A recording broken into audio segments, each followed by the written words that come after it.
Inineklara ng bakante ni Pangulong Rodrigo Duterte ang nasa 1,000 posisyon sa gobyerno para maalis na raw ang mga korap na opisyal nito. Patuloy pa rin daw kasi siyang nakakatanggap ng ulat ukol sa katiwalian ng ilang ahensya kahit binalaan niya ang mga ito. Partikular na tinukoy niya ang LTO at LTFRB na inutusan niya ring magpaliwanag sa kanya ngayong araw kaugnay ng isyu ng korupsyon. Binakante ni Pangulong Digong ang appointee position sa ilang ahensya. Hindi naman kabilang dito ang career officials at mga miyembro ng gabinete. Kaugnay ng balitang yan, makakausap natin si Mia Reyes. Magandang tanghali sa iyo, Mia. Yes, magandang tanghali, Rafi. Okay. Yes.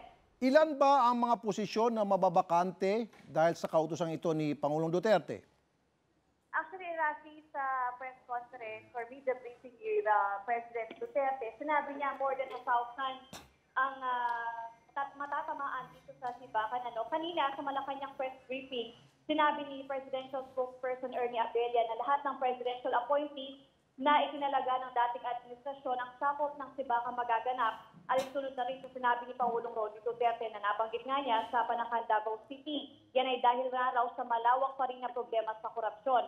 Sinabi naman ni Presidential Communication Operations Secretary Martin Andanar ngayong araw, maglalabas si Executive Secretary Bingbong Medjo Aldea ng isang memorandum circular kung saan nakalagay ang 6,000 appointed person na inappoint ni Pangulong Rodrigo Duterte at ni Pinoy. Ang mga hindi nakapagsumite ng kanilang mga courtesy resignation kahit may bago ng administrasyon ay kailangan ng mag-resign. Hindi nga kasama rito ang mga cabinet secretaries at mga empleyado na may mga termino o constitutional bodies. Pero sabi ni Andanar, maaari rin daw... Mia, excuse me. Alright, paano yung mga opisyal na bumaba na sa pwesto pero na-appointed ng dating presidente, pero in-appoint ng secretary sa panibagong posisyon ng nakaupong secretary?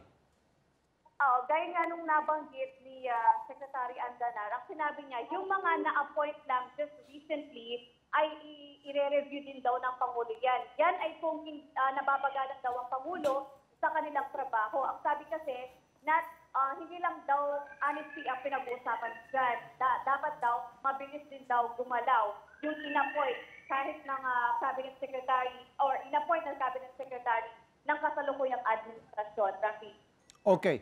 So kung sisibakin ang mahigit 1,000 na yan sa iba't ibang departamento, so sino magpapatakbo ng mga ahensyang yan kung kakapusin ng napakaraming tao agad-agad sabay-sabay na pagtatanggalin?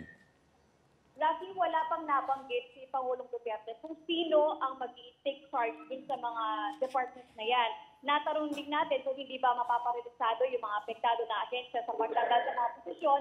Ang sabi ni President Duterte during the media briefing, maglalagay naman daw ng mga acting officer in charge. Okay. So, liwanagin natin itong mga appointed ni Pangulong Duterte na pag-upo niya, hindi kasama sa mga pinag-resign. Tama? Yes, Rafi. Hindi kasama yung mga cabinet secretary. Hindi yan ang nilinaw ni Secretary. Hindi lang mga cabinet secretaries, maging mga bureau chief, mga direktor na presidential appointees ni Pangulong Duterte, hindi kasali yan. Yung mga appointed lamang ng dating presidente, dating administrasyon, ang mga pinag-resign. Tama? Yes. Tama ka dyan, Rafi. Okay. Sila yung mga appointed ni Pinoy. Sige. Maraming salamat sa iyo, Mia Reyes.